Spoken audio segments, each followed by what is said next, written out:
Reka tubasuze kandi twongere tubahe ikaze inshuti bakunzi bacu ku IBENDERA TV. Tugiye kugaruka ku nkuru ibabaje y'urupfu rwa Padiri Ubald RUGIRANGOGA, inkuru yamaze kugenda ikwirakwira hirya no hino.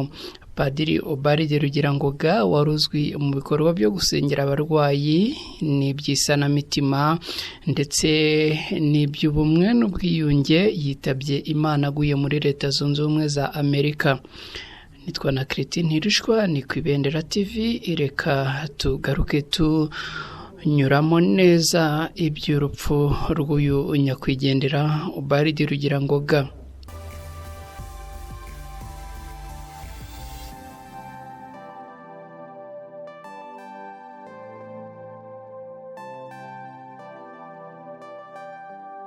Inkuru y'urupfu rwa Padiri Ubald RUGIRANGOGA yamenyekanye mu gitondo cyo kuri uyu wa gatanu tariki ya 8 Mutarama y'umwaka wa 2021, aho bivugwa ko yaguye mu bitaro byo muri Amerika aho yaramaze iminsi arwariye. Kugeza ubu ntiharatangazwa icyamuhitanye, gusa yaramaze igihe arwaye indwara ya coronavirusi nkuko abakoresha imbuga nkoranyambaga ze bari bamaze iminsi babitangaza, ndetse hari haratangijwe uburyo bwo gukusanya inkunga yo kumufasha. Musenyeri wa Diocese ya Gikongoro Nyiricyubahiro Hakizimana Celestin yemeje aya makuru mu itangazo yashyizeho umukono, aho avuga ko Padiri Ubald RUGIRANGOGA yitabye Imana mu masaha ya 5 z'ijoro zo muri Amerika, no kuvuga mu rukerera mu masaha y'inaha i Kigali mu Rwanda. Padiri Ubald yaramaze iminsi arembeye muri Leta Zunze Ubumwe za Amerika mu bitaro bya kaminuza ya Utah Hospital mu mujyi wa Salt Lake. Mu kwakira mu mwaka wa 2020 nibwo binyuze ku rukuta rwe rwa Facebook, Ubald RUGIRANGOGA yatangaje ko yanduye icyorezo cya coronavirusi, ndetse mu ntangiriro z'uyu mwaka nibwo yagaragaye afite mu izuru umugozi umufasha guhumeka. Mbere yo kujyanwa muri ibyo bitaro, hari inshuti ye yitwa Katselonge yari yamusuye mbere ubwo yararwariye mu bitaro bya St. John's Health muri Jackson. Uyu yavugaga ko nubwo Padiri RUGIRANGOGA ibipimo byagaragazaga ko atakirwaye coronavirus, ariko iyi ndwara ngo yaba yaramusigiye ubundi burwayi bwamuzahaje. Oronge kandi yavugaga ko mu burwayi Padiri Ubald yari afite harimo kuvura kw'amaraso, ndetse mu bihaha bye ngo harimo amazi ndetse n'udukoko, byose ngo yasigiwe ni icyorezo cya COVID-19. Padiri RUGIRANGOGA Ubald yamenyekanye cyane kubera ibikorwa by'isanamitima n'ibindi byiganjemo ibyo gusengera abarwayi bagakira. Yaramaze imyaka irenga 32 yose yariyeguriye Imana. Mu mwaka wa 2015 Padiri Ubald yagizwe umurinzi w'igihango kubera uruhare yagize mu gutangiza gahunda y'ubumwe n'ubwiyunge muri paruwasi ya Mushaka ho muri Diocese ya Cyangugu. Ikaba yarabyaye imbuto nyinshi mu baturage ndetse inarenga imbibi igera no mu zindi paruwasi. Reka twinjire neza mu mavo n'amavuko ya Padiri Ubald RUGIRANGOGA, kuko ushobora kutayasobanukiwe neza. Padiri Ubald RUGIRANGOGA yavukiye muri segiteri ya Rwabidege muri paruwasi ya Mwezi. Icyo gihe hari komine ya Karengera muri prefecture ya Cyangugu, ubu ni mu ntara y'Iburengerazuba. Hari mu kwezi kwa Gashyantare mu 1955. Se yitwaga Yakobo, nyina akitwa Adera, akaba umwuzukuru wa Bidadaza. Padiri Ubald yabatijwe ari uruhinja rw'ukwezi kumwe muri Werurwe mu 1955. Ababyeyi be barabemera abo muri Kiliziya Gatolika.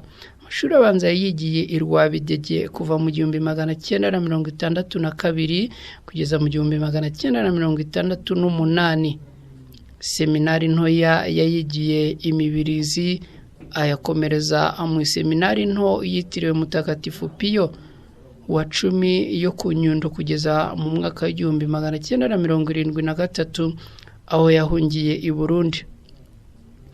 Irondakoko ryo mu mwaka w'1973 ryamukozeho ubugira kenshi, ryabanje kumwambura umubyeyi we mu mwaka w'1960 rituma ahungira i Burundi mu 1973, hari naho yarangirije seminari nto.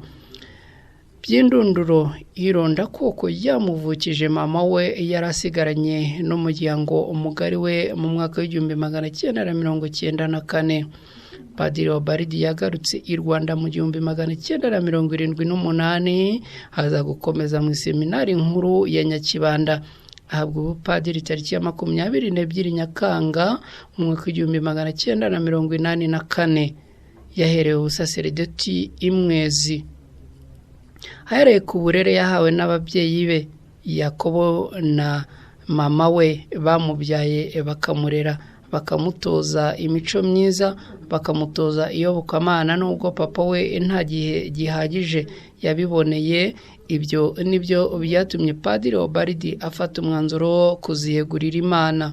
Ubwo Padiri Ubald yumvaga Imana imuhamagaye kuyiyegurira, yabibwiye mama we yarasigaranye, ntiyahegama, ahubwo amushishikariza avuga ati, jya mbere mwana wanjye, iyegurira Imana. Nuko aho amariye kuba umupadiri mu mwaka w'1999, Padiri Ubald yakoze muri diyoseze ya Cyangugu.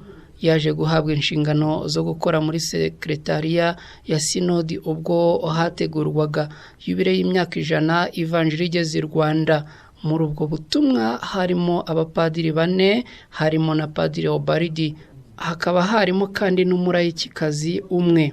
Iryo tsinda ryari irishinzwe gutegura sinodi ya Cyangugu ryitwaye neza cyane, ndetse rishyira ahagaragara imyanzuro yashimishije ubuyobozi bwa diyoseze ya Cyangugu, uhereye ku mwepiskopi kugeza ku bakristo basanzwe. Muri icyo gikorwa Ubald akaba yaragaragaje ubushishozi nk'umupadiri n'ubuhanga, akihatira kugaragara neza mu byo yavugaga no mu byo yakoraga. Padiri Ubald yabaye umupadiri muri paruwasi ya Nyamasheke, Jenoside iba ariho yarari. Nyuma yaje kwimurirwa muri paruwasi ya Mushaka, ari naho kugeza ubu yabarizwaga, ari padiri mukuru wa paruwasi kuva mu mwaka w'1999.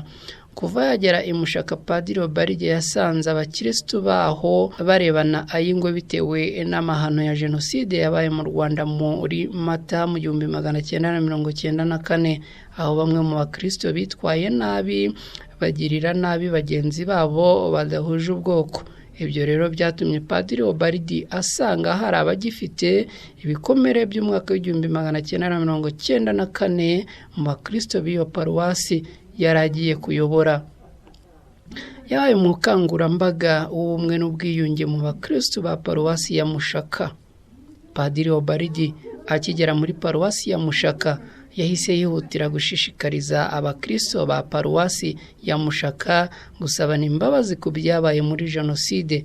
Akaba yarabakoresheje imyiherero myinshi y'umunsi wose kugera ubwo ubumwe n'ubwiyunge i Mushaka bose babibonyemo umuti w'ubukristo bwabo. Muri icyo gihe abiyumvagamo ubucibwe kuko batatiye igihango bagahemukira abavandimwe babo, baciye bugufi basaba imbabazi, bagarura ubumuntu. Padiri Ubald kandi yaramanukaga akajya mu buroko bukikije iyo za Mushaka, akajya kwigisha inkuru nziza, akabwira abakoze ibyaha kwihana no gusaba imbabazi. Uko ni nako yatoje ku urundi iruhande abahohotewe kubabarira ababahemukiye. Nyuma y'igihe kitari gito, Padiri akora ibi bikorwa, abakristo b'imushaka bagarutse mu nzira, bava ibuzimu bagaruka ibuntu, babikesheje uyu mushumba Imana yabahaye. Kuba Padiri Ubald yaramanukaga akabasanga mu buroko, akabakangurira gusaba imbabazi kugira ngo bagere ku nzira nyayo yo kuhumuka, ngo byabagiriye umumaro. ni muri urwo rwego Padiri Ubald yashinze icyo yise sinodi na agacaca nkirisitu, aho kwirega no gusabana imbabazi ku byabaye muri mushaka byabateje intambwe. Ibi byatumye batera intambwe ishimishije muri diyoseze yabo mu bijyanye n'ubumwe n'ubwiyunge. Yahawe impano yo gusengera abarwayi gute? Iyo uvuze Padiri Ubald RUGIRANGOGA, abanyarwanda bose cyane cyane abo muri Kiliziya Gatolika bahita bumva uwo ari we. Uyu mupadiri afite impano cyane. Ise yari yaramutoje gusenga, agasengera abarwayi bagakira. Ibi kandi reka ababivuge kuko Padiri Ubald yazengurutse igihugu cyose akora amasengesho yo gusengera abarwayi benshi bagahembuka. Aho Padiri Ubald RUGIRANGOGA yakoze amasengesho atandukanye mu gihugu cy'u Rwanda, agenda asengera abantu nuko bagakira. Uyu munsi reka tubabwire yuko uyu nguyu yamaze kwitaba Imana nk'uko nyine byatambutse mu itangazo yagiye rinyura ahantu henshi. Padiri RUGIRANGOGA Ubald yakoze ibikorwa byiganjemo ibyo gusengera abarwayi bagakira. Yagiye abwiriza ubutumwa bw'amahoro hirya no hino mu bice by'u Rwanda. Yigaragaje nk'umunyamahoro, uyabwiriza akayatanga, kandi agakangurira n'abandi kuyatanga. Ubwo yabazwaga uko bigenda mu gusengera abantu bagakira, yavuze ko hari ingabire yo gusabira abarwayi n'iy'ubumenyi afite.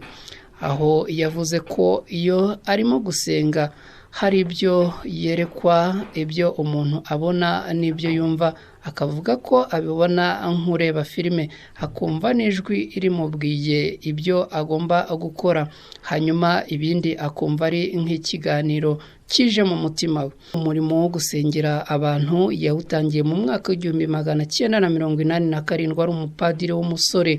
Avuga kandi ko muri Kamena mu 1991 haribwo ibyo kubona amashusho no kumva amajwi mu mutima we byatangiye kumuzamo.